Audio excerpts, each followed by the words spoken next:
Shalom saudara-saudara yang terkasih dalam Kristus, senang berjumpa dengan saudara-saudara sekalian. Semoga damai sejahtera kasih karunia Tuhan Yesus selalu menyertai kita dari sekarang sampai selama-lamanya. Nama saya Onasis, saya rindu kita bersama-sama untuk merenungkan firman Tuhan. Sebelum kita mulai, mari kita berdoa. Bapa dalam nama Tuhan Yesus Kristus, terima kasih atas segala yang Kau berikan pada kami. Bentar kami akan merenungkan firman-Mu ya Tuhan. Berikan kami hati yang lembut, hati dan telinga sebagai seorang murid. Jadikan hati kami tanah yang subur untuk firman-Mu ditaburkan. Terima kasih Tuhan Yesus Kristus dan kami siap mendengarkan firman-Mu. Dan di dalam nama Tuhan Yesus Kristus kami berdoa dan mengucap syukur. Haleluya. Amin. Mari saudara-saudara kita buka di Matius 2 ayat 13-23. Ayat 13 berkata, setelah orang-orang Majus itu berangkat, nampaklah malaikat Tuhan kepada Yusuf dalam mimpi dan berkata, bangunlah, ambillah anak itu serta ibunya, larilah ke Mesir dan tinggallah di sana sampai aku berfirman kepadamu, karena Herodes akan mencari anak itu untuk membunuh dia. Maka Yusuf pun bangunlah, diambilnya anak itu serta ibunya malam itu juga, lalu menyingkir ke Mesir, dan tinggal di sana hingga Herodes mati. Hal itu terjadi supaya genaplah yang difirmankan Tuhan oleh Nabi, dari Mesir kupanggil anakku. Ketika Herodes tahu bahwa ia telah diperdayakan oleh orang-orang Majus itu, ia sangat marah. Lalu ia menyuruh membunuh semua anak di Bethlehem dan sekitarnya, yaitu anak-anak yang berumur 2 tahun ke bawah sesuai dengan waktu yang dapat diketahuinya dari orang-orang Majus itu. Ayat 17 berkata, dengan demikian genaplah firman yang disampaikan oleh Nabi Yeremia. Terdengarlah suara di Rama, tangis dan ratap yang amat sedih. Rahel menangisi anak-anaknya dan ia tidak mau dihibur sebab mereka tidak ada lagi. Setelah Herodes mati, tampaklah malaikat Tuhan kepada Yusuf dalam mimpi di Mesir, katanya, bangunlah, ambillah anak itu serta ibunya, dan berangkatlah ke tanah Israel, karena mereka yang hendak membunuh anak itu sudah mati. Lalu Yusuf pun bangunlah, diambilnya anak itu serta ibunya dan pergi ke tanah Israel. Setelah didengarnya bahwa Arkelaus menjadi raja di Yudea, menggantikan Herodes, ayahnya, ia takut ke sana, karena dinasihati dalam mimpi, pergilah Yusuf ke daerah Galilea. Ayat 23, setibanya di sana, ia pun tinggal di sebuah kota yang bernama Nazaret. Hal itu terjadi supaya genaplah firman yang disampaikan oleh nabi-nabi bahwa ia akan disebut orang Nazaret. Dalam hal ini, bahwa Tuhan kita adalah Tuhan yang hidup. Dia rindu bercakap-cakap dengan kita setiap waktu. Salah satu cara Tuhan berbicara adalah lewat mimpi. Di Ayub 33 ayat 14-15 berkata, karena Tuhan berfirman dengan 1-2 cara, tetapi orang tidak memperhatikannya. Dalam mimpi, dalam penglihatan waktu malam, bila orang nyenyak tidur, bila berbaring di atas tempat tidur. Berikut ini adalah tips-tips cara untuk membedakan mimpi dari Tuhan.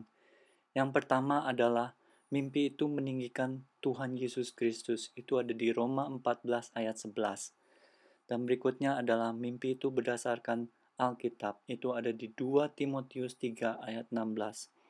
Berikutnya adalah mimpi itu memberi kesaksian Tuhan Roh Kudus dalam diri kita. Itu ada di 1 Yohanes 5 ayat 7. Berikutnya adalah mimpi itu jelas, nyata, dan berbekas dalam hati kita. Berikutnya adalah mimpi itu memberikan kekuatan, kasih, damai sejahtera, bukan ketakutan. Itu di 2 Timotius 1 ayat 7.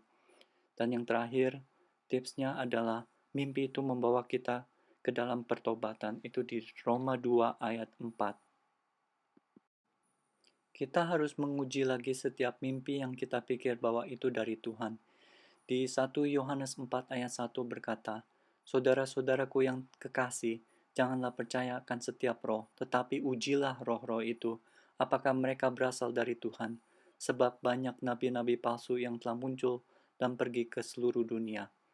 Di akhir zaman ini, Tuhan akan mencurahkan rohnya. Di Yoel 2 ayat 28 berkata, kemudian daripada itu akan terjadi bahwa aku akan mencurahkan rohku ke atas semua manusia, maka anak-anakmu laki-laki dan perempuan akan bernubuat, orang-orangmu yang tua akan mendapat mimpi, teruna-terunamu akan mendapat penglihatan-penglihatan. Ayat 14 berkata, orang tua Tuhan Yesus pergi ke Mesir. Setelah Herodes mati, Yusuf membawa Tuhan Yesus keluar dari Mesir. Ini berarti bahwa Mesir melambangkan duniawi, hal-hal duniawi. Dan Mesir melambangkan perbudakan dosa. Dan bangsa Israel keluar dari perbudakan Mesir. Itu ada di Keluaran 13. Dan Tuhan Yesus lahir sebagai manusia biasa seperti kita. Dan dia harus melewati Mesir.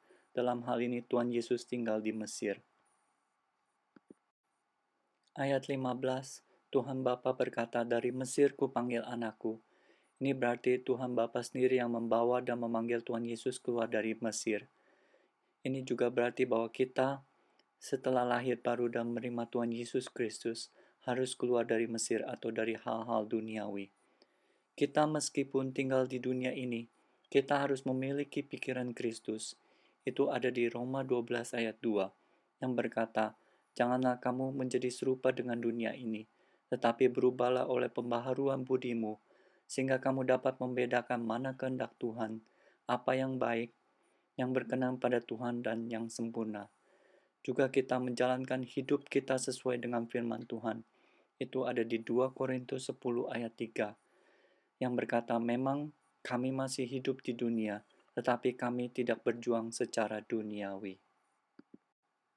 Ayat 16-18 berkata, Herodes membunuh anak-anak. Ini berarti bahwa iblis tahu bahwa Tuhan Yesus datang untuk menebus dosa-dosa kita dan menyelamatkan kita. Iblis berusaha untuk membatalkan rencana Tuhan, tetapi Tuhan kita lebih berkuasa dan dahsyat. Amin. Di akhir zaman ini, iblis melakukan hal yang sama sebelum Tuhan Yesus datang yang kedua kali. Iblis membunuh anak-anak lewat aborsi. Menurut data dari tahun 1922 sampai 2013, itu ada sekitar 938 juta aborsi yang tercatat. Dan menurut perkiraan sekitar 1 miliar bayi yang sudah diaborsi. Ayat 19-21. Tuhan menyuruh Yusuf untuk membawa Tuhan Yesus kembali ke Israel. Poin yang pertama adalah Tuhan menuntun setiap langkah-langkah anak-anaknya. Itu ada di Mazmur 37 ayat 23. Dan poin yang kedua adalah Tuhan melindungi anak-anaknya dari yang jahat. Itu di Mazmur 9 ayat 9. Dan poin yang berikutnya adalah tanah Israel adalah tanah perjanjian. Ini berarti Tuhan akan menggenapi janji-janjinya kepada kita. Amin. Ayat 22.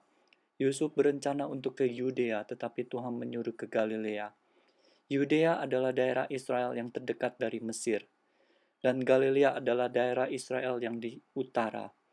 Dan Yusuf berjalan melewati semua daerah-daerah Israel sebelum tiba di Galilea. Ini berarti Tuhan memberikan seluruh tanah Israel ke dalam tangan Tuhan Yesus. Ayat 23, Tuhan Yesus tinggal di Nazaret. Nazaret tidak disebutkan di dalam perjanjian lama. Dan orang-orang menganggap tidak ada yang baik dari Nazaret. Itu ada di Yohanes 1 ayat 46. Orang-orang tidak menganggap kita, tetapi Tuhan akan mengangkat kita naik bukan turun. Dan Tuhan akan menjadikan kita kepala bukan ekor. Dan Tuhan meninggikan orang-orang yang rendah. Itu di Lukas 1 ayat 52. Saya berharap kita semakin kenal dengan Tuhan Yesus Kristus dan biar Tuhan Roh Kudus terus membimbing dan mengajari kita. Semoga renungan ini memberkati saudara semua dan biar damai sejahtera, kasih karunia dari Tuhan Yesus Kristus menyertai kita semua. Dan segala hormat dan kemuliaan hanya bagi Tuhan Yesus Kristus sekarang dan selama-lamanya.